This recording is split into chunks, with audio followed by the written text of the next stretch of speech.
This video is sponsored by me. That's right. The weekend retreat is happening again this year from the 11th to the 13th of July. And you don't want to miss it because this year we're studying Ecclesiastes. That's right. The book that I haven't been able to stop talking about or thinking about for the last 5 years. We're putting aside a whole weekend to look at it. So email lambda.retreats@gmail.com if you're interested. It's from the 11th to the 13th of July. Whether you're a deeply committed Christian and you have been for years and you want a based environment to have those honest conversations, or maybe you're an atheist, but there's been some part of you been saying, I should give God a chance, or perhaps you're just feeling lonely and isolated in the modern world. Either way, email lambda.retreats@gmail.com and come and join us. Well, I've invited some of the sharpest minds of the internet to compete in a competition of intellect, cunning, and taste. Welcome, Dee. I'm throwing down the gauntlet. Do you accept the challenge? I mean, reluctantly, I suppose. Yeah, sure. Why not? Well, as you can see, this year I've massively overcomplicated the format. The idea is you start here in the middle, Lambda's Landing. I should credit Poe the person, for doing these drawings for me, the artwork, which I think lends a human charm. I wasn't going to accept AI slop for this. And she's done a great job. Anyway, so you start here in the middle in Lambda's Landing, and you can go outwards on these paths. Your aim is to collect gold, which initially goes here in your pouch, and you then return to Lambda's Landing to deposit it in your treasury, and then it's banked. And only the gold that's in your treasury at the end of our session counts as your high score. Is that clear? No. Yes, I suppose it's sorry. Well, whether or not it's clear, my question is: would you like me to keep boring you with the rules, or should we get on to something more interesting? No. It's fine. It's fine. Yeah, you keep on. The only difficulty for me, of course, is I'm doing this from my phone, so I've got to. Well, that's all right. You don't need to watch. I'm zooming in. No, I'm zooming in. I can see it. I'm looking at the lovely map there. Yeah. Lambda's Landing. There we go. Supposition swamp. Yeah, I can see it if I need to. But we can do this as an audio experience if you want to kick back and relax. And I'll tell you everything you need to know. So, one direction is the dunes of dishonesty. And if you go that way, the topics of conversation will be to do with culture. Mm-hmm. The biased bridge relates to society. The East Crossroads relate to knowledge, and the standing stones relate to ethics. Ooh, okay.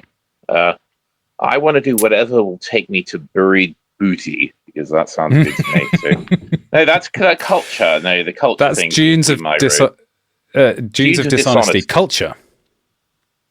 Yeah. All right. Should we head that way? Give it a try. Let's see. Here comes the knight. You'll see him start to move in a second. That's exciting, isn't it?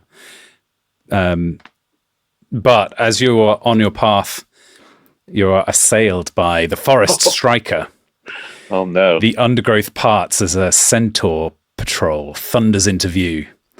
Half-human torsos proudly upright as they surround you. So you will now we'll have a brief discussion on some topic. I'll score you on various metrics secretly, and that will give you stats, and then you'll have a battle, and some dice get rolled, and you'll see if you've defeated the centaurs. All right. So this discussion is in the realm of culture. So the topic is: do cultures degrade over time? Do cultures degrade over time? What do you think? Do cultures degrade over time? Well, I most certainly think that they do, because I do think that in a way everything in creation is subject to entropy. That everything, of course, will has its coherence, and of course then proceeds towards incoherence or decoherence. So yes, I think to everything it's season. So yes, of course, culture, like civilizations, like mountains, like architecture, like everything. Yes, disintegrates in one way or the other. I wonder if you could, if it is entropy. I wonder whether you could figure out a cultural half-life. If you could say, this was the peak of the culture, and after this amount of time, there was half as much radiance and glory in the in the cultural I wonder milieu. about that. Well, there's because was it John Bagot Glubb or someone like that who had this formula where it basically said that it was 200 years that empires could last, and then they invariably fell apart after that time. So I wonder about that. I mean, although of course it happens at different rates and for different reasons. I mean, and it depends upon what you think of as a culture, because of course there's really very few static examples of a kind of static culture. I mean, if you look at sort of like examples of eternal civilizations, whether it be ancient Rome or Egypt, but also there were many different periods and many different sort of changes and revolutions and deflations and inflations that happened in those civilizations as well. So it's difficult to say, but I do think that that does seem to be predictably tied to other factors that have to do with sort of political or military or even kind of philosophical questions about what the general health of society is as well. Also what you mean by culture. I mean, obviously we're thinking of the arts, but there are many aspects to culture, the language, the sort of customs, the sort of manners, traditions, all of those things are all part of culture as well. And those things are all going to be affected by the kind of health of the civilization in general.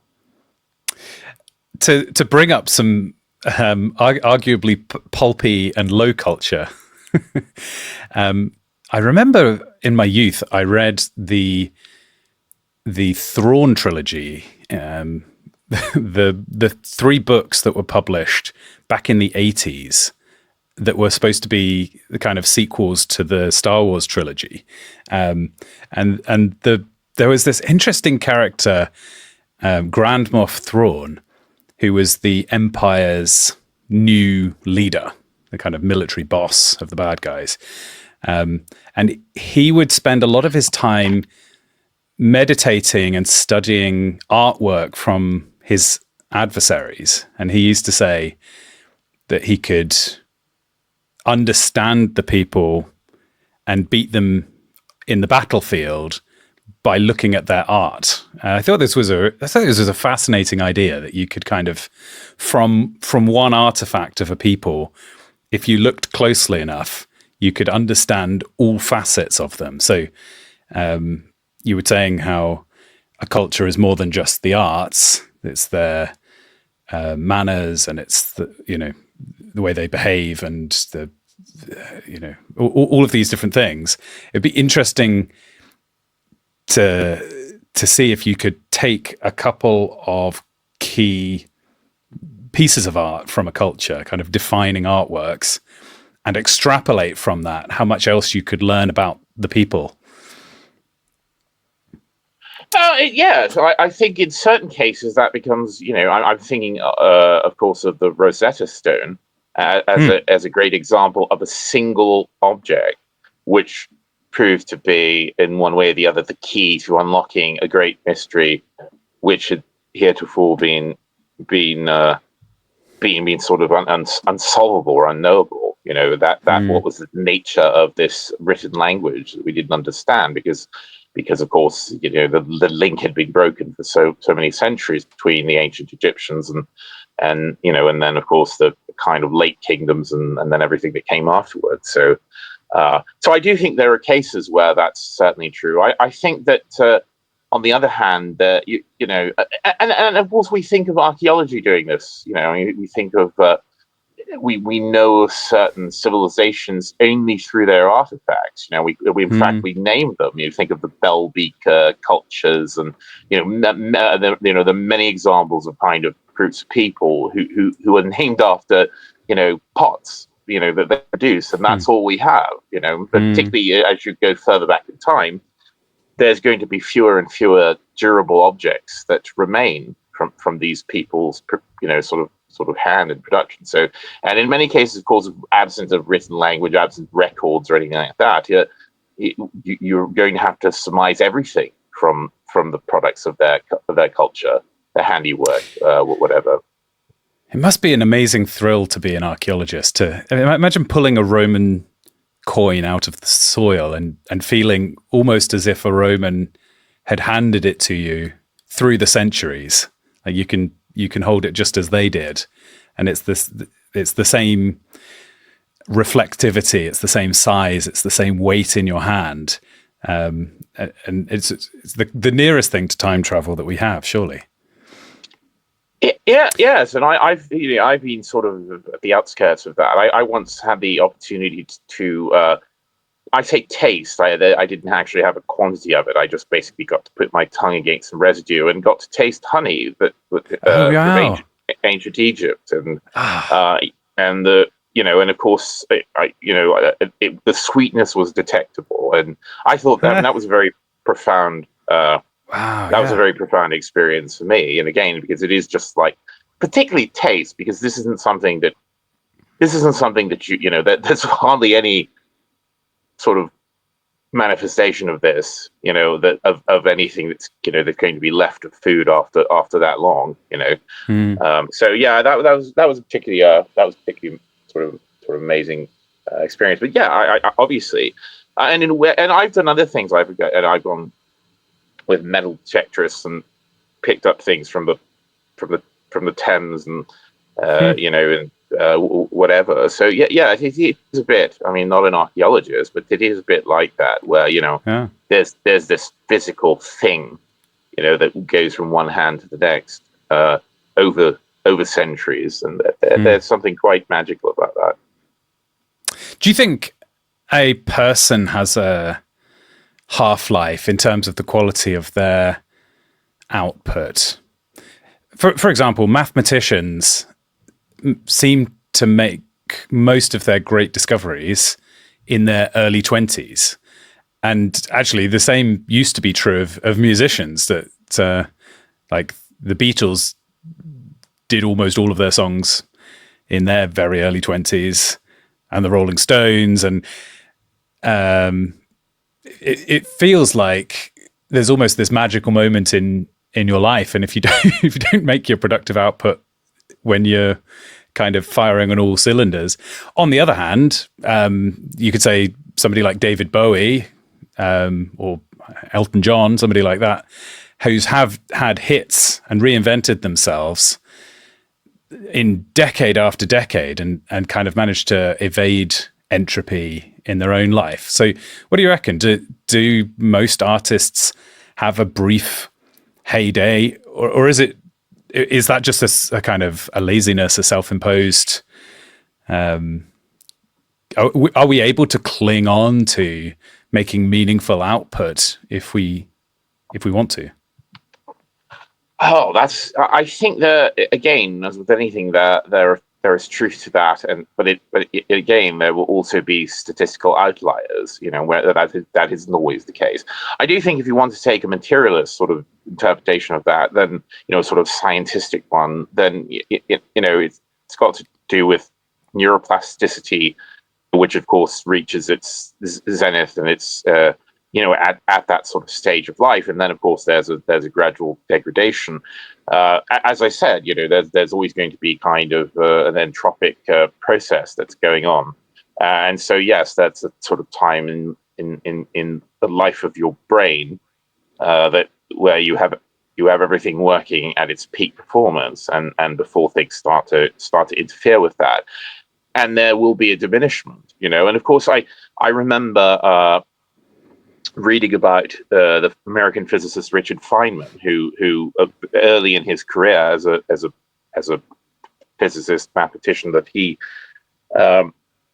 liked, he quite liked drinking, but he became aware after he'd been been doing it for a short period of time, that he could feel that it was negatively affecting his neurological capabilities. And of course, when you have a sort of brain that's capable of those kind of really high functions, you're going to notice that. And he actually gave up drinking altogether because he didn't want to further damage himself for as long as possible. So I do think that's part of it. But and also, of course, until relatively recently, you weren't guaranteed. Your life, the span of your life was, had a much shorter horizon than it does today. Although people did live to great age, in ages past, but it was not as likely that you would. So I think that people got to work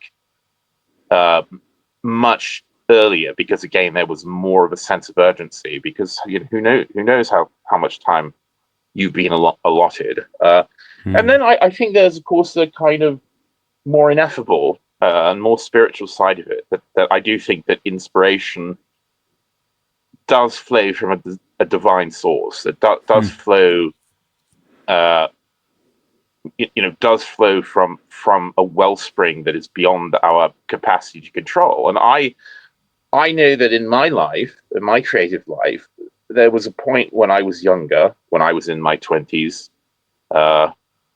early, mid, late 20s, where it felt that I had almost just unlimited access to this spring, that I could return to it and fill my pot as many times as I needed to refresh myself, and it was just there, and it was just constantly sort of regenerating itself. And then at a certain point, it dried up, not totally, but the quantity, the flow of it was much more meager, and so you become aware that it's not always going to be there in the quantity, in the way that it was during those great fertile periods of creativity. So yes, as I get older, it's but it may be that I'm also less easily sated. That of course, when you're young, you're less discerning about things. You have less sort of reticence. You're less sort of critical of what you're actually drinking from this well. So it's probably a combination of those things. And there are many examples, of course, of artists whose greatest flowering comes very late in their life. And some don't start at all. I could think Paul Gauguin, the post-impressionist French painter, worked at a bank until he was about 35, and didn't really start painting at all. Another person, of a different nature. People have heard me talk about cookery a lot, but there's American famous cookbook author and television personality called Julia Child. And Julia Child didn't start cooking at all until she was in her 40s, and didn't start her kind of professional career until she was well into her 40s. And she lived to be 90 something, and had a long career afterwards. But so it doesn't always track that creativity and a genius is a young man's game. But it is easier, at least in my experience, and it does seem to bear out. One other thing, at risk of going on a bit too long, but you mentioned sort of musical artists like Bowie and Elton John or whomever. Another thing, and you can think about this with painters, sculptors, architects, whatever, is that also you develop a technical facility. There are people that are geniuses with their, not just with their ideas, but with their actual performance of those ideas. Whether you're a great draftsman, a great painter, a great musician, whatever. And so even when you don't have inspiration, you have the technical mastery. You have this the ecstasy of the gift of bringing things into the world that you can fall back on. When you don't have inspiration, at least you have craft. And so that is another way that people can sustain themselves. I think of an artist that I greatly admire, Jasper Johns, American visual artist, who is still living. He's well into his 90s, and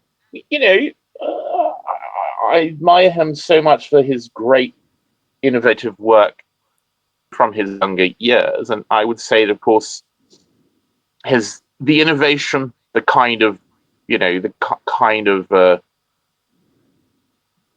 sort of freshness of his creation has waned a long time ago, and yet he still produces works, and I still like them because, again, there's still that technical intelligence, that facility there to kind of sustain him when perhaps all the great innovation has dried up. So, anyways, that's what I would say.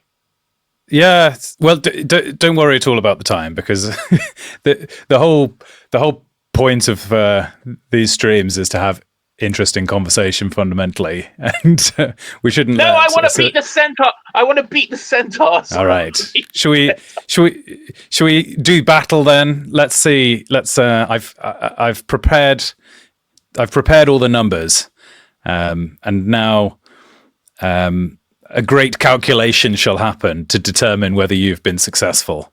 Uh-oh. You have victory, and 45 gold is yours. It's in the pouch. So, you've reached the dunes of dishonesty, meaning that you may progress, presumably to benevolence. It's a bit Pilgrim's Progress, isn't it? So if you continue towards buried booty, you risk your gold. You may lose it all, but the further you go, the more lucrative it becomes. So would you want to risk it all and head onwards to Benevolence Bay? Yeah, why not? Great. The subject is expression. And let's see, you're heading along the path. I wonder if you will encounter anything. Uh-oh. Uh-oh. Shadow puppeteer. Ghostly flames hover at eye level, casting no warmth, but illuminating the path toward death for those foolish enough to follow. I'm second guessing whether I would normally pronounce that illuminating. No, I think illuminating. I was worried I'd picked up an Americanism. I think you have, but it's okay. Haven't we all? Illuminating, yeah. All right. So, on the subject of expression, all right. To be interested in your thoughts on this. Does commercialization diminish artistic value? Oh, whoa. Okay. Well, again, it is sort of you've got to define your terms at the beginning. So again, you have to ask yourself, well, what does one mean when they say artistic value? Like, again, I'm this is maybe posing this as a rhetorical question, not to you particularly, but yes. What do you value? What is it that you value in art? What is this sort of standard to which you're applying these questions? And then, of course, the other question is what is commercialization? I mean, is that sort of in the basic sense of exchanging your talents and the fruits of your intellectual and physical labors for remuneration? Is it that, or is it sort of more of an insidious kind of modern idea of what subjecting your art to commerce would entail? So these are questions that need to be asked to start with. Well, I'll let you define your own terms, whichever way you want to take things. Okay. Well, I mean, yeah. So I will sort of fall back on the I think that many people's standard certainly the Western standard of what the sort of artistic value of something being, it's, that we have this idea of this quasi sacred. Because I do think that things we talk about, artistic expression, cultural, production, all of these things, I think have always been, throughout cultures and times, have been tied to religion, have been tied to religious faith, and in one way or the other, tied to the sacred. And I think that one of the residues of this, that we live in an age of of residues, where it is in some cases only residues that get us through the day. But I think one of those residues, of course, is the fact that there used to be a very explicit sort of link between the sacred and between artistic production. And so I think we still recognize that, and so I think many people still have this idea that art holds whatever however the person may sort of interpret this, but it holds this sort of higher place, and it has a sort of higher function. That it's artistic value isn't measured in how well a painting matches your sofa. That's a sort of famous example that used to be given by mediocre art students all the time. Art doesn't match your sofa. Well, sometimes it does. Sometimes that's actually a good thing. Again, this is why these questions are all very slippery. I do think that, of course, in if you think of what we know about very early civilizations and their cultural production, I'm thinking of whomever painted the cave pictures at Lascaux in France, or whoever built all the standing stones that are all over Britain. When we think of those peoples, we probably those things were not made to be kind of sold. They weren't commissioned as objects of sort of commerce. Now, of course, we don't exactly know, but probably not. These things served a different purpose. They weren't something that say, all right, hey mate, what's your rate for standing stones? It wasn't like that, probably. And of course, the kind of people within those cultures which made these things, obviously they were kind of compensated in the fact they were part of a society, part of a tribe or a group of people, and they were supported as everyone else was in some sort of system that was probably more communal than what we have today. But then of course, at a certain point, it almost becomes inevitable as the sort of the civilization becomes more complex, larger, and it goes from being hunter gatherers to being agricultural civilizations. Civilizations that have demarcations between classes of people. There are more complex organizations of society. Then you start to have, it almost inevitably you start to have a store of value, and then there will be a kind of medium of exchange or commerce. Everything seems to, in complicated civilizations, seems to require a system of commerce to function. And so at a certain point, I think it became inevitable, unless you're living in a very different sort of prehistoric type of society, you're always going to be involved in the exchange of one thing for another. So whether you're an artisan producing things for a church or a temple, whatever, then there's always going to be this sense where your production is compensated by something. Gold, food, whatever. And so I think it's very difficult to avoid the idea that art.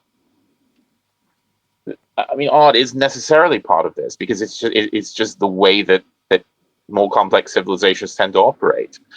And so, of course, I think we think of everything in modern terms, where the artist is freed from any allegiance to church, any allegiance to a prince or to a city state or to a king, or whatever. And the artist is just out there, with expression flowing out of them like blood from a wound, Mm. and then that pure font of production is then gathered up and people, and paid for. And so I think it's we have more of a tendency to think of this as a kind of corruption than in past ages, where there was you were more part of a holistic, integrated system. Where it was, yes, you were compensated for what you did, but it was also a part of a greater cohesive civilization or cohesive society. And now, of course, we're just, again, we're so broken. We live in this age of sort of, as I said, this age of residues, and so everything, it just seems like everything is selling off the, pulling off the, selling off the family silver, pulling off the Hmm. decorations, and parceling up the estates, and in a way, it does seem to sort of cheapen things. But I think it's a reality that you can't escape. And the question is, how will you do it? And unfortunately, it requires personal ethics. It requires a personal sort of belief in the value of art. And if you don't have that, of course, you'll do anything for a buck. And so it relies on people's personal morality, which is why it's so easily corruptible Hmm. in these times. If that makes any sense at all. Hmm. No, for sure. I want to kind of try to find, try to locate something that I think intuitively exists, like a lot of concepts that we sort of, I think we innately believe, and sometimes if you drill into them, then they vanish and turn out to have been illusions. But I'm hoping that this one maintains some reality after examination, which is a pure artistic expression, which I would say is the purest form of it would be that there is an artist who is an individual. I'm going to say that individual could be a human or could be God. So there may be other agents, but an artist. And then there is an observer of the art, which could be the artist themselves, or could be somebody else. And the gesture, the expression, the piece, in its purest form, it exists only as art. The artist was motivated by no other motivation than the attempt to make something that was art. And I don't want to kind of try to define what that means, but the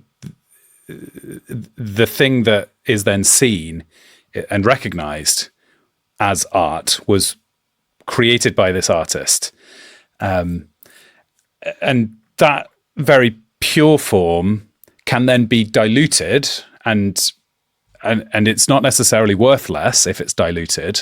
It's just it's like a cordial being mixed with water, right? That it doesn't necessarily have to be pure, but if the thing that you're making, one of your motivations was artistic expression, but another motivation was that you could make some of your decisions in order to make it more commercial, or some of your decisions for the purpose of persuading people of some cause, a sort of activist intent, or for status. You know that if you do this particular thing, people will be impressed, so it'll increase your status. Or, there's many other things that could impact the art. And and those things diminish the purity of the art. But I think there remains this idea of art in its purest form, and it's this slightly mysterious thing, because I think we so much want to attribute people's motivations to other things. They did this because they were trying to get a point across, or because they could sell it, or because whatever. Do you resonate with what I'm trying to describe here? Or am I talking nonsense? No. I certainly understand what you're getting, and I think that this kind of confusion is a symptom of, I think, other failings, other civilizational failings, where we are now no longer sure. As I said, we now everyone is required to make their own definition of what everything means and the value of everything. It's always all in you. I mean, and if you like it, then it's good, and if you don't, it's bad. Well, I'm not satisfied with that, because again, I'm not interested in a world that is based on the whims and tastes of any sort of semi-sentient, sort of animal. There's got to be something more to it, because of course everyone has feelings. I mean, if feelings were valuable, then they would be limited in their supply. But of course, everyone feels all the time. I mean, this is why I'm very wary of words, even like a word like expression. Because we start to sort of valorize this idea. Well, this person, he's expressing his anger, he's expressing his pain. He's showing you his lived experience of one of the worst phrases has ever entered the human lexicon. Lived experience, as if that's valuable. Well, of course, we're all living, we're all experiencing. Every frog, every gnat, every miserable person in the world.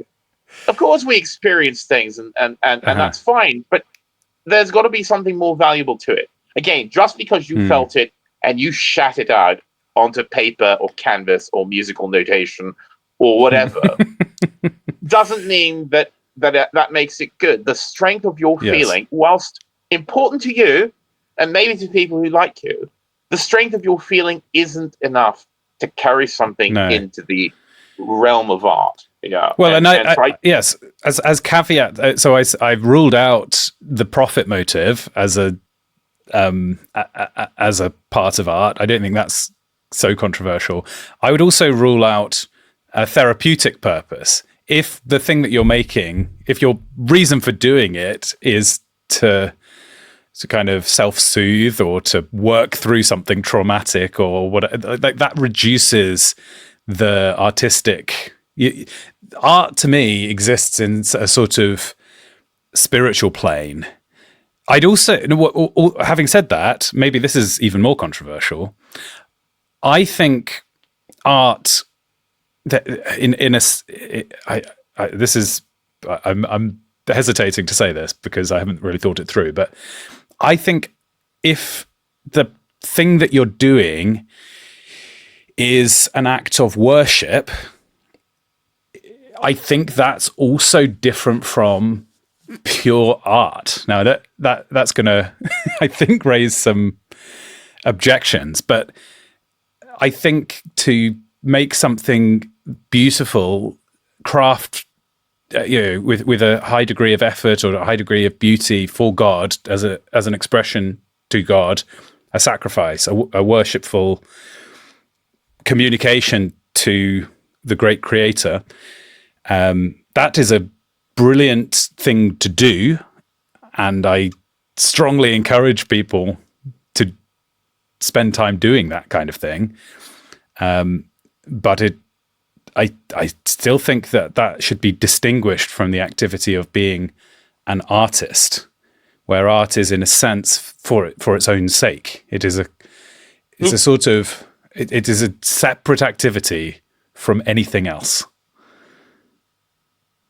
I'm a bit wary of ars gratia artists. There's again, there's kind of 19th century connotations to that I think Yeah, I wouldn't go that far. I mean, Fair. again, you could always go down the sort of route of. I mean, for me, when I'm doing art, I mean, I'm scribbling on a piece of paper whilst Mm, talking to someone on the mm. phone, an activity I hate talking on the phone. So I often find myself sort of doing things to distract myself. But the question is that art? Well, I'm an artist, whatever that means. I'm a person involved in the production and commercialization of things.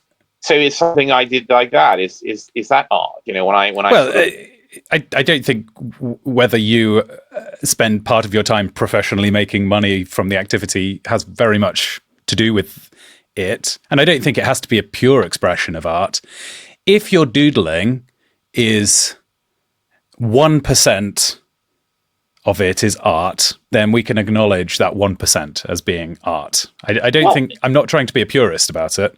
no. But Um, I'm sort of leading up to sort of a point. I mean, if okay. so in again, going back to I mean, what is the I mean, in the way we use it, what is the word art? I mean, Hmm. it comes.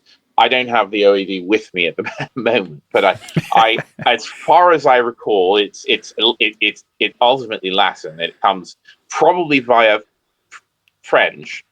But of course, I think art means craft. It's ars in Latin, uh, and so the the kind of connotation was a work of craft, skill, the sort of technical production of something, whatever it may have been, that was influenced by a person's learning and skill linked to craft. And I think that is something, even though, of course, much of the 20th century was involved in getting rid of that notion as it relates to art, certainly to the visual arts, the plastic arts.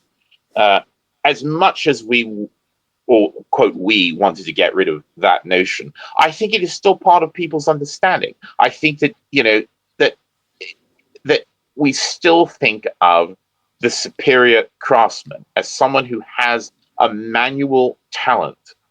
Uh, we still favor that. Again, if you're climbing towards this pinnacle, at the top of which is a big gold thing that says art, you know, I think it's going to get you. It's going to get you part of the way if you Hmm. have a demonstrable and unique skill, because I do think, and this is part of my definition, as influenced by modern and postmodern sensibilities as I am in my own work, there is always, I am not interested if something isn't a kind of physical manifestation of craft in one way or the Hmm. other.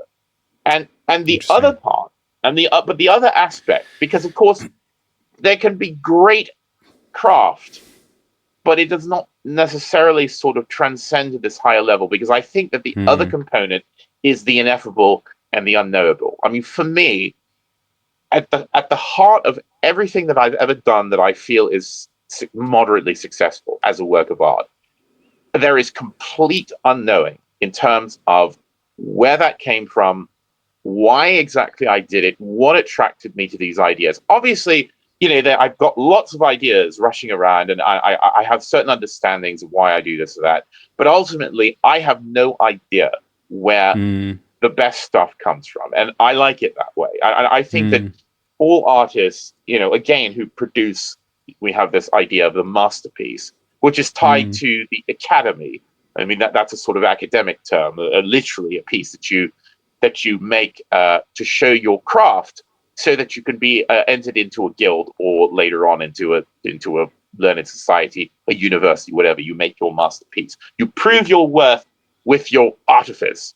But Hmm. I do think that there is an ineffable quality, which I think probably goes back to your idea of an expression of worship or faith or meditation or philosophy.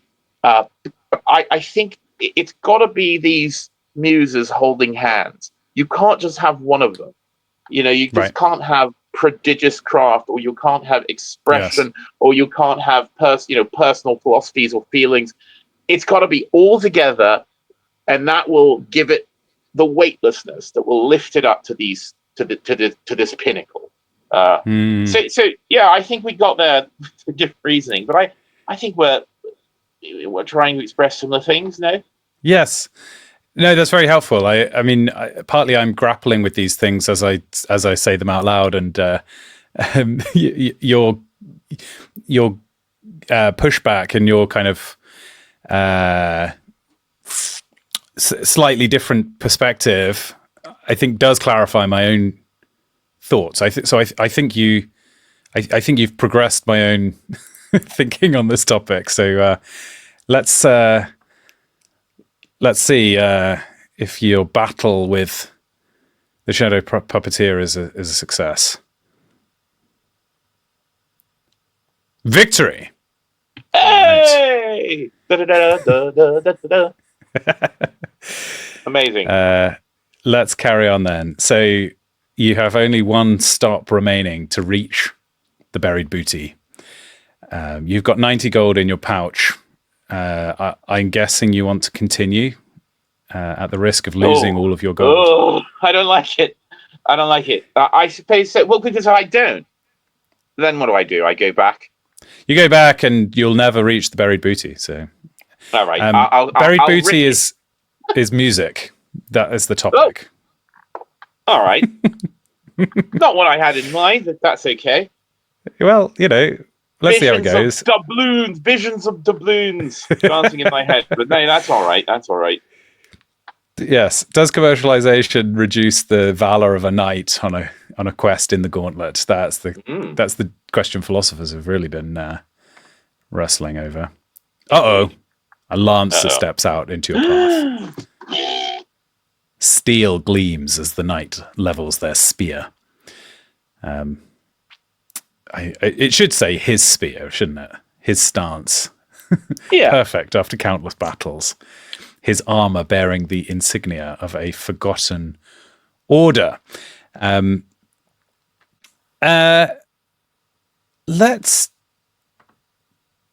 right. Is music spiritual?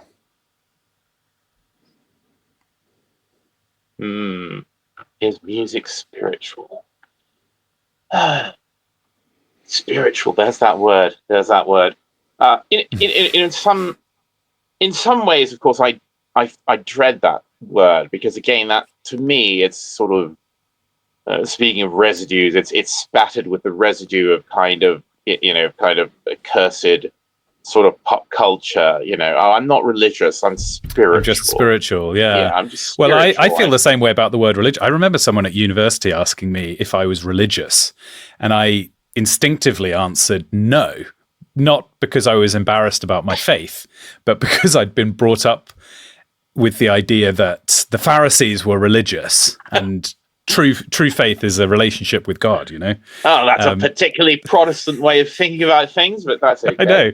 Well, I'm repenting of it. If I was asked the question now, I would say, yes, I'm very religious. And I think I've had a similar journey with the word spiritual, where I would never have talked about anything being spiritual. It just wasn't in my vocabulary.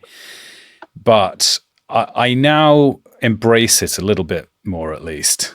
But there's still a certain unease that I think you're right. People co-opt a lot of ideas, basically materialists LARPing as the religious use the word spiritual, right? Yeah. Yeah. But can we recover it? Is there a genuine, we believe in a spiritual realm, don't we? Our battle is not against powers and authorities, but the whatever it is, the forces, spiritual forces. I think it's and I think we said I know exactly. Yeah, I know. I'm just being again sort of believing that person, but I know certainly what you mean, and I think that of course we all it's all of our duty to sort of swab the residues off of perfectly decent words and try to make them function as they should once again. Right. Yeah. I mean, I will say so music. Now, of course, I am extraordinarily interested in music, and and have a deep respect and love for it. But I'm also uh, I don't have those talents. I can play.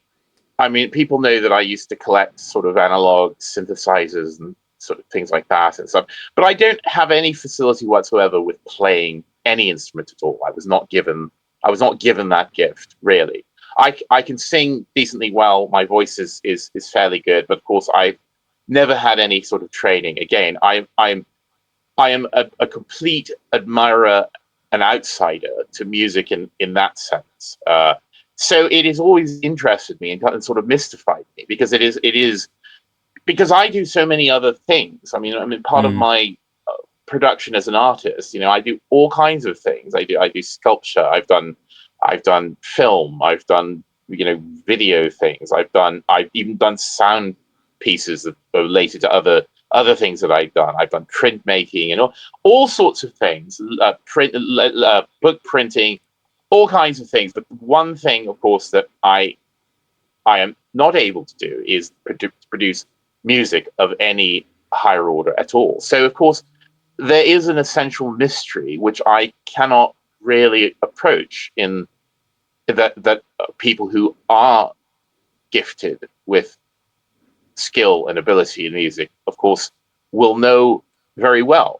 So it is interesting that that this sort of one aspect, one sort of piece of the pantheon of arts that I do not have a key to that Mm. door. So I've always been fascinated by what goes on behind it.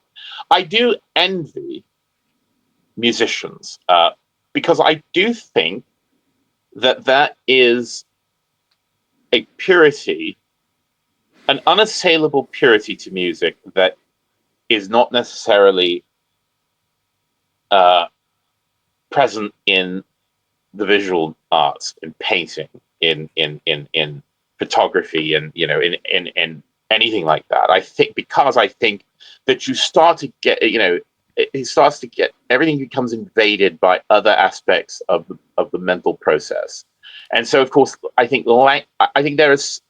language, however wonderful language is, and of course how essential is it to our just status as humans.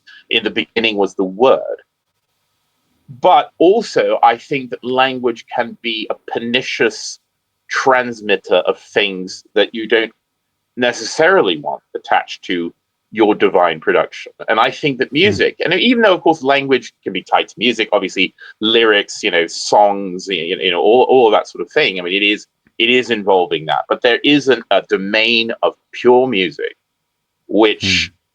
functions on its own and seems to be to some degree unsulliable. And Mm. I certainly admire music because of that. Again, because no matter what what your ideas are, you're communicating in a language that that is not your own. In other words, I think that well, we even have these. I mean, you look to sort of fantasy. I mean, for instance, Tolkien's sort of conception of the creation of his world, it was it was this playing of music amongst what's his name, Iluvatar, Mm. the music of the Ainur. I've got to I've got to reread and refresh myself. But again, that the creation was this harmony, was this literal musical harmony, and then of course there was a disharmony that came into it, which of course was the poison, seed of sin, and very much mirroring the Christian understanding of creation. So I do think that there is truth to that. There is something that allows music to remain unsullied, and I admire that. So I do think in a way music has easier access to the spirit, to the realm of the spirit. Mm. Yeah. I'll give you very quickly. I'll give you one of my favorite examples of this. So, uh, And again, speaking as someone who isn't a musician or musicologist or whatever, I'm just a layman. But so I'll do my best. But so um, J.S. Bach, everyone knows J.S. Bach. Very late in his life, after he had, I mean, it's difficult to think, but his style of music, that sort of baroque emphasis on contrapuntal writing, fugues, those sort of things. By the time of his death, that was out of fashion. Like he was a man of another. His sort of flowering was of another time, and so as far as we know, according to one of his sons, and he had many, many. I think he had something like 20. He had over 20 children. Believe it or not. He's as prolific in progeny as he was in cantatas. Yeah, but according to one of his sons, the last thing that he ever, I think it was CPE, Carl Philipp Emanuel Bach, who also became a composer. I think, according to CPE Bach, the last thing that J.S. Bach ever wrote was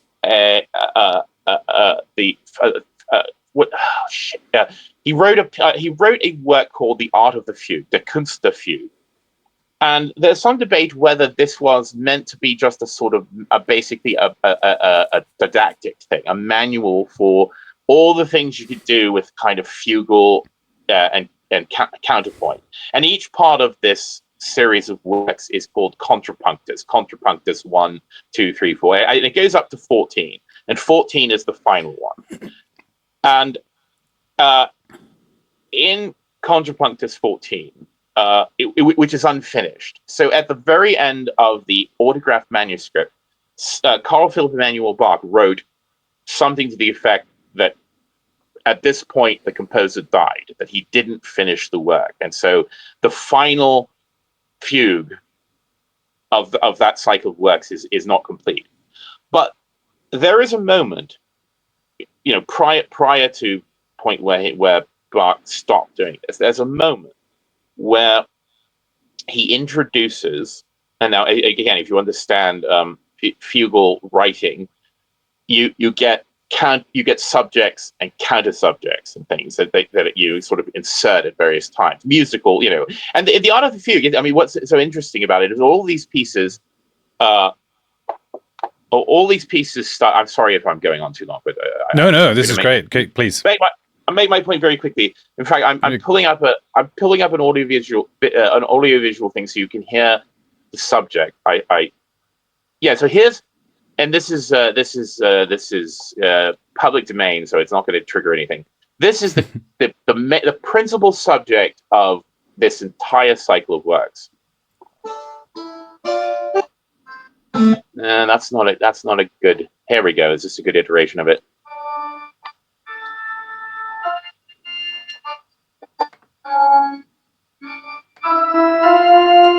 Could you hear that? Yes.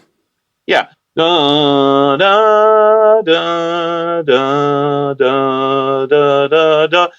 And amazingly, on that not terribly inspiring little musical subject, he weaves these 14 fugues and canons out of that little thing, doing all of the tricks of fugal writing.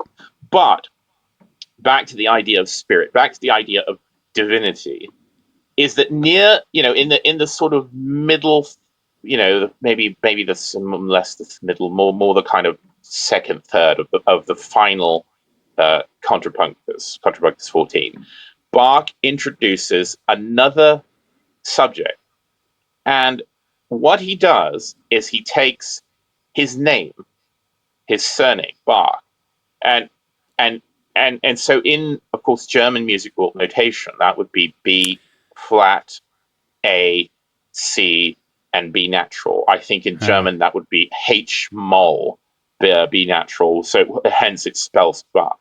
He takes the literal letters of his name and introduces that as a counter subject. And I think I will nominate that moment in the canon of Western music as one of the most beautiful and moving things in the world. This great master, this great sort of conveyor of divine ideas to human ears at that moment, at the end of his life, in this piece, which, as far as anyone knows, was not.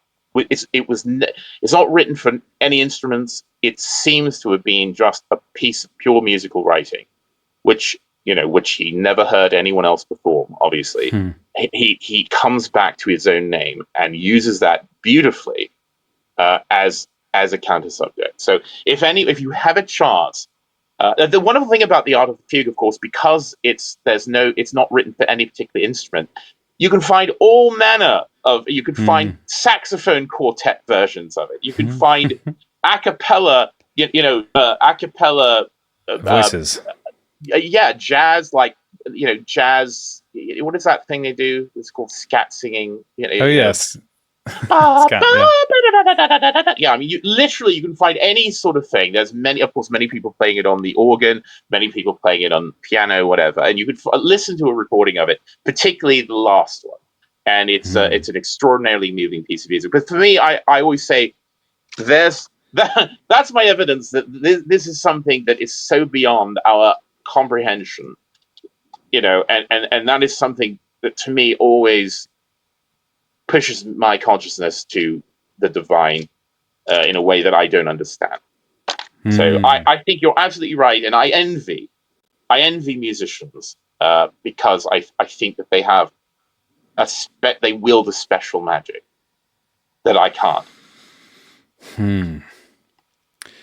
Well, that was such a beautiful dive into Bach. I consider myself to be a musician of, fairly strong capacity. I've I've written music. I've played music. I've done music production. As I was saying that, I was sort of directing it to you in ways, because I know that that you are a musician, and so again, my sort of placing this envy was partially in deference to yourself. Yeah. Well, thank you. Yeah. So I was going to say, I was pondering on whether I have a different perspective from you if I'm experiencing Bach. Is there really any difference in the experience for me than there is for you? And I think in its essence there isn't any difference. That and perhaps that's one of the clues to its spiritual nature, that anything you learn about music is only discovering what was already going on. Music harmony, if you study music,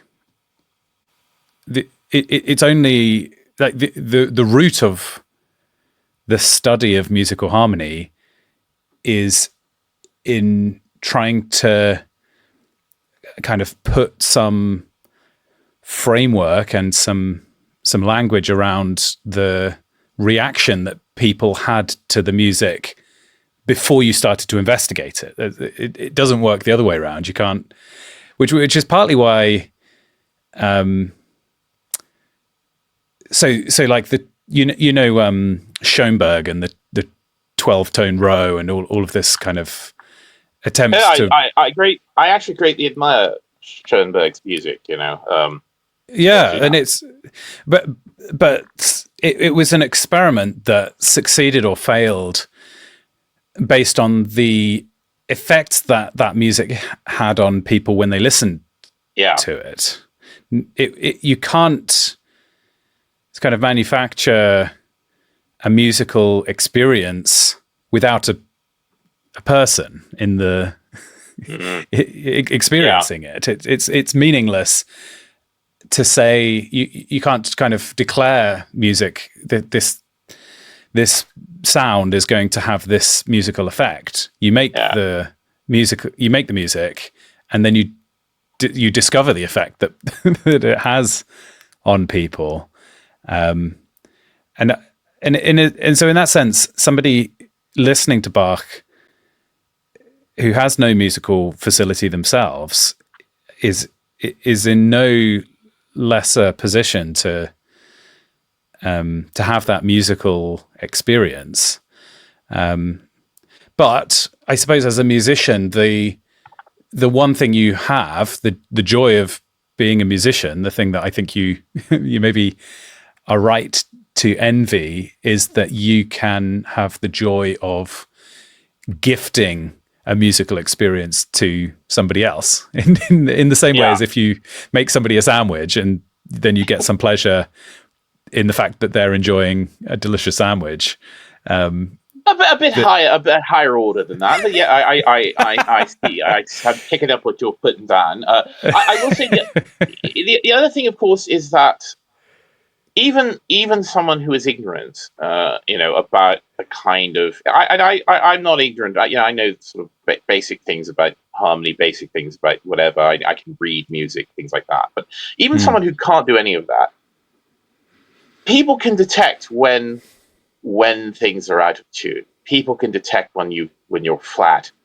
I mean, even people who have no knowledge of it, because this is what I think it's part of that idea that music is linked to a higher system of laws, that I think is, of course, because then you're starting to talk about waves and frequencies, and in a way, this is a system which is immutable. It works on laws that we cannot change. And I say, again, there's something dirty about the visual arts because you can get away with a lot of things. You can get away with discontinuity and disharmony and things like that. I would always think, as myself as someone I know as a painter and a kind of someone who works in the so-called plastic arts.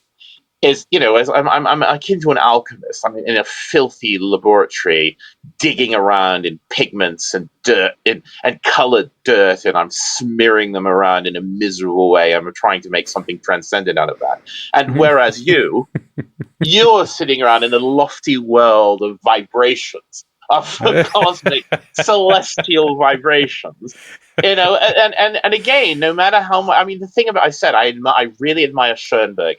But in order to do that, it's an intellectual exercise, because I don't think most people, upon hearing some of Schoenberg's work, I think it will strike them as unpleasant.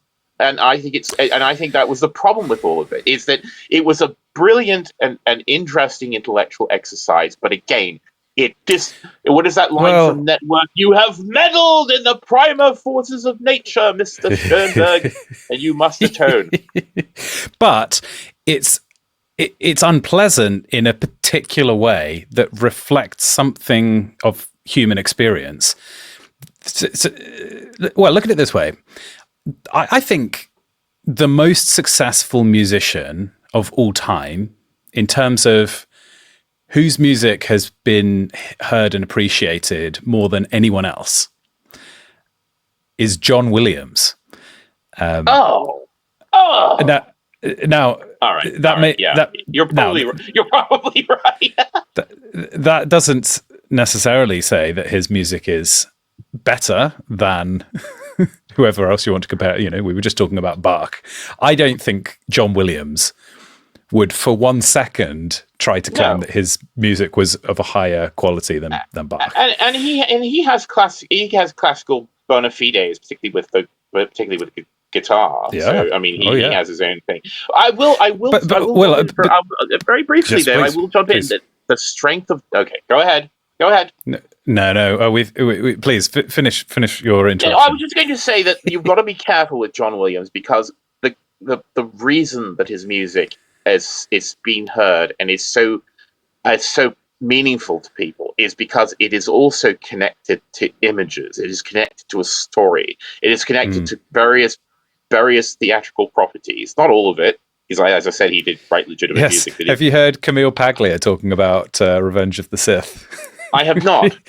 She talks about how the lightsaber fights are modern dance, and male athleticism being used in a way that the ballet academies can't Oh, the Revenge can't of the replicate. Sith. Oh my god. Okay. Anyway, all right. Sorry to interrupt you. I just wanted to make Well, sure that so I think that John Williams uses sounds that were invented by Schoenberg or Bartok or all of these very sort of revolutionary 20th century composers who were writing avant-garde music that most people's reaction would be, this stuff is unlistenable. It's an interesting artistic experiment maybe, but it was a failure. And yet, I'd argue that the reason that John Williams' music is successful is because he draws from such a wide palette of colors, of musical colors, including stuff that was only found through things like serialism, So, so the reason that, say, something like the cue for the Battle of Hoth, the music that's played in Empire Strikes Back during that battle, which is full of really avant-garde stuff, but the experiments were done by other people, and John Williams used it for a higher purpose than experiment, because he came after the music had been created, and he observed the feelings that it created in himself as he listened to the other composers, and he took those colors and worked them into this genius score. And as well as being quite ambitious artistically, it spoke to people. And I think, no, clearly you're right. There's all kinds of complexities around the fact that it was Hollywood, or it was, at least Hollywood adjacent, and loads of other factors go into how successful John Williams' music is. But there is, where were we trying to find our way back to? Music's spiritual nature. The value that music has is that it's transcendent. And that's true of any other medium. So color theory, I think, is quite analogous to music theory. Would you agree? Yeah. Yes, because it's waves and vibrations. It is. Yeah. It's all the same thing way up in the stratosphere. Yeah. No, you can argue that if the two components of music are the kind of pitch and the rhythm, and you could argue harmony is just the multiple pitches happening at once, and you get polyrhythmic stuff in the same way. But of course, a pitch is just a very fast rhythm. If you're playing sounds at around 1 hertz, you can distinguish them one from another. But if you play at 440 hertz, you have the note A, and so all of music is this unbelievable thing of just one line, one pressure oscillation that we unpack into the full glorious spectacle of, we conjure to mind the entire universe from a single value oscillating.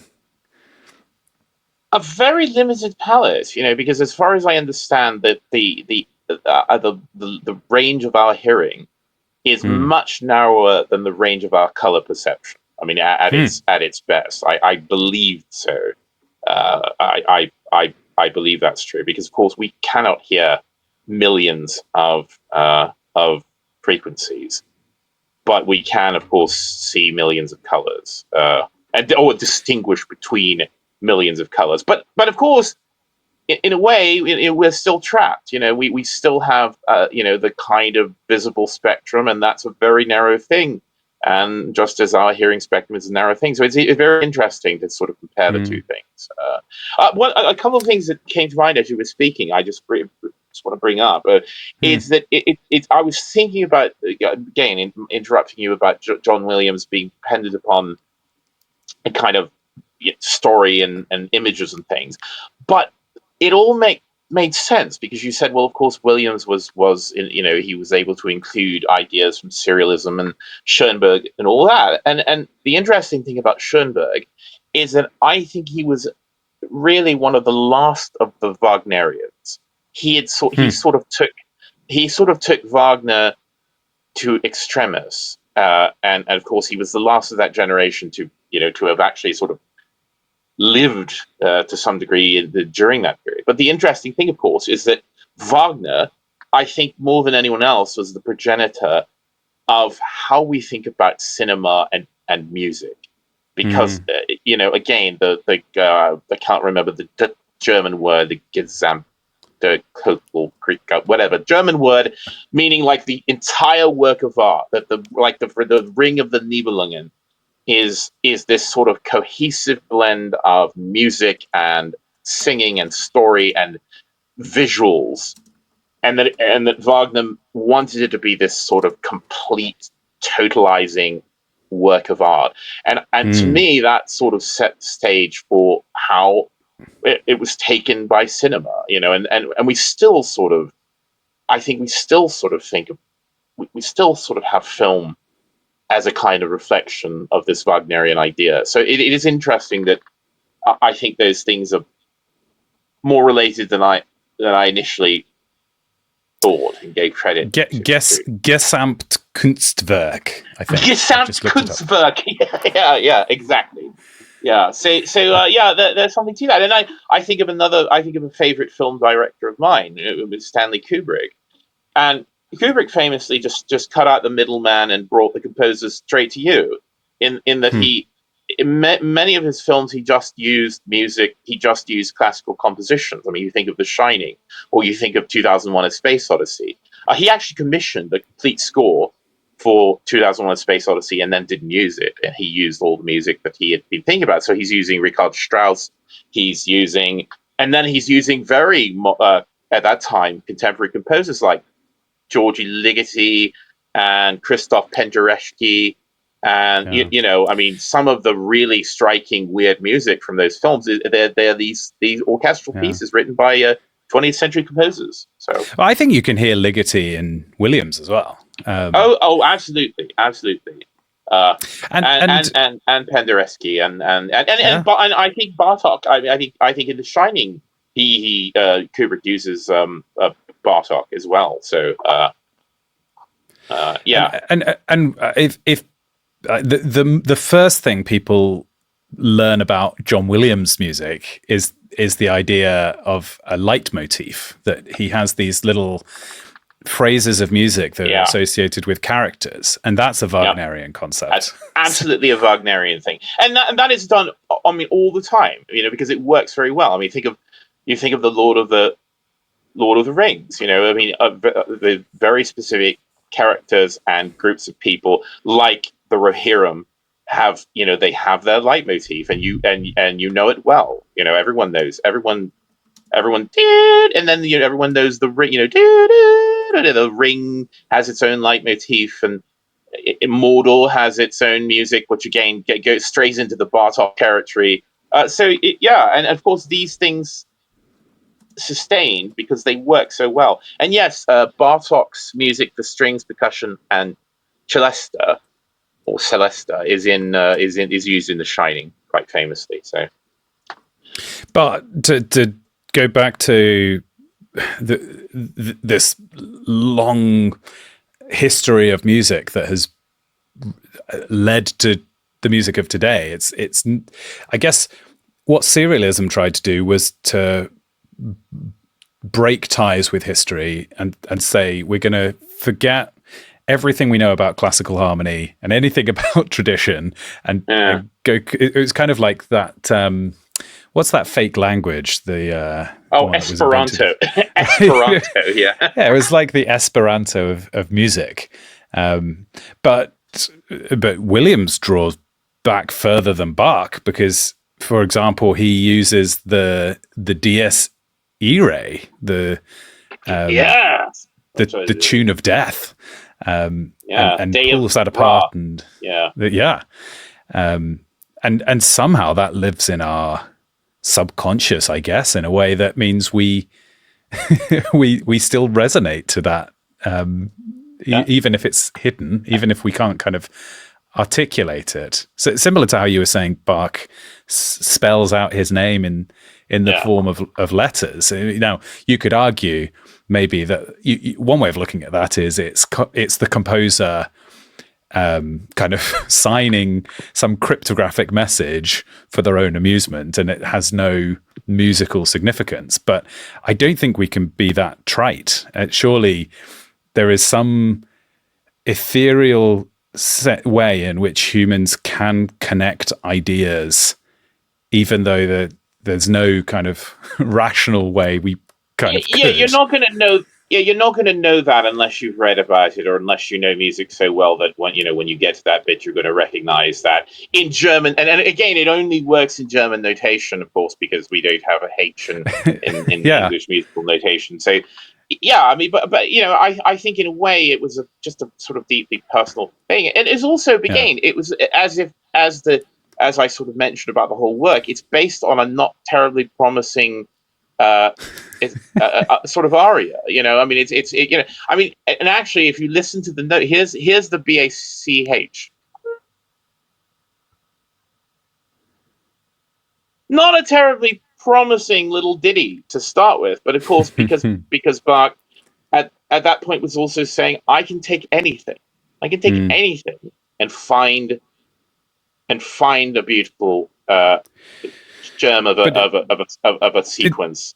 It's often the constraints that you put yourself under as an artist that leads you to the higher peaks. I mean, I think again that's one of the reasons John Williams is such a transcendent composer, because he had to write to screen. So, like, he has written concert versions of some of his music, and I actually think that those versions are lesser than the versions that were written for the score, because he's unhindered. All of his themes play out in nice 16-bar measures and are kind of wrapped up in a bow, and it somehow doesn't reflect. Again, it doesn't reflect reality. In the same way you were saying, it's the beautiful world of frequencies. In the early days of musical recording, all of our equipment was analog and would add slight of quote unquote unwanted compression and noise and distortion to everything. And the more times you ran the tape round, the more degraded the sound would become. Once we had digital recording, everything became this kind of affronting, bright, unpleasant sound. All that we've been doing is trying to add noise. Endlessly trying to figure out what it was about the analog technology that made it sound better. And okay, perhaps at this point, because of going through that process, we actually understand some of the reasons that the music sounded nice in a deeper way. But the net result is the music that was recorded on old technology when we had less control is still competitive in, at least if you perhaps a remastered, maybe it's not a fair comparison, because often what we're listening to today has had some digital modification. So we're not listening we're getting a slightly rose tinted view of how things used to sound. But to a very real degree, we don't like pure frequencies. No, it sounds terrible.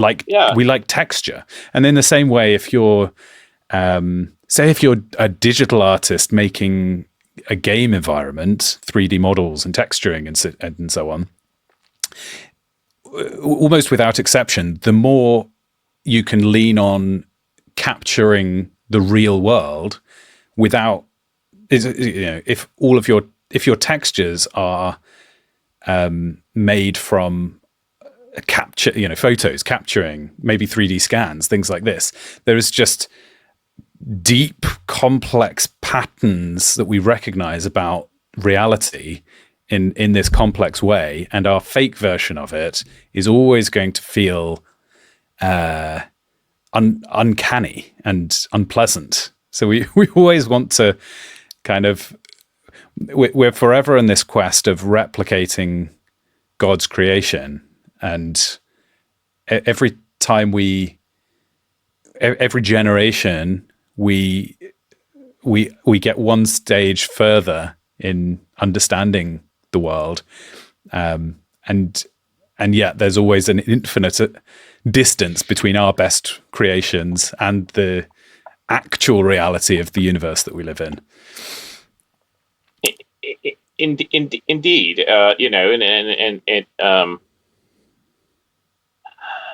I think it sort of reminds me. We was talking about the kind of limitations on the artist. It is absolutely true. I mean, there's that old saw, that the wise man, the sort of fool sees many options and the wise man sees few.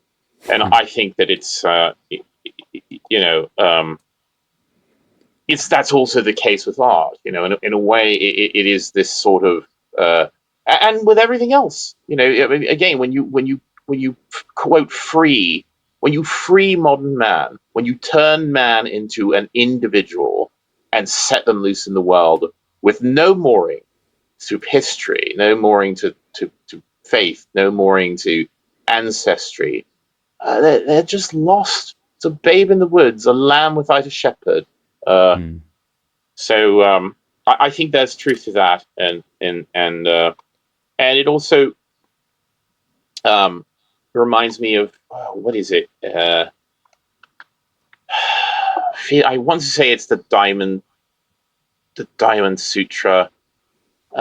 It's no, it's the Tao Te Ching. I mean, there's the chapter in the Tao Te Ching, which is that, and famously, there's a line: the further one goes, the less one knows. And in a way, I think that these are things that you can see in life and certainly in art. Well, should we do your final battle and see if you're going to return with any Fingers gold crossed. whatsoever? Fingers crossed. You may make it to the Booty Bay if only the dice fall in your favor. All rests on this moment. Oh, victory! No! Amazing. Look, let's bring back up the map so you can see your journey. Buried booty, and there you are. You've reached it. You have 155 gold in your pouch. I will let you return to the landing and bank it. Rubbing my hands with glee. All your there you go. All your booty will belong to us. Bank. Let's see. There you go. The money's in the treasury. Isn't that satisfying? And you've done a nice little circle here. There's something satisfying geometrically about that as well. Indeed. All right. Let's leave it there. But thank you so much for playing the Gauntlet, sort of 3rd edition. Every time I come up with a new stupid way to overcomplicate having a conversation. Yes, exactly. It's good. Now you're providing structure, and of course now with whole characters and backstory to boot. So I like the gamification of conversation. I like it. I approve. Thank you. Good. Well, I consider myself the sole explorer in this space. So it's good. No, I agree to use any discussion that involves a dice roll is okay by me. Yes, and if people want to take anything away from these streams, it is next time you gather your friends together and in the pub, rather than just chatting, you should have this big elaborate. You should get out hundreds of pieces of paper and constrain. Indeed. What we don't want is free flowing conversation. We want rules. None of that rubbish. Constraints. Indeed. Good. Well, until we speak again. Indeed, thank you for very much for having me, and greatly Pleasure. appreciated. And then I had a great time.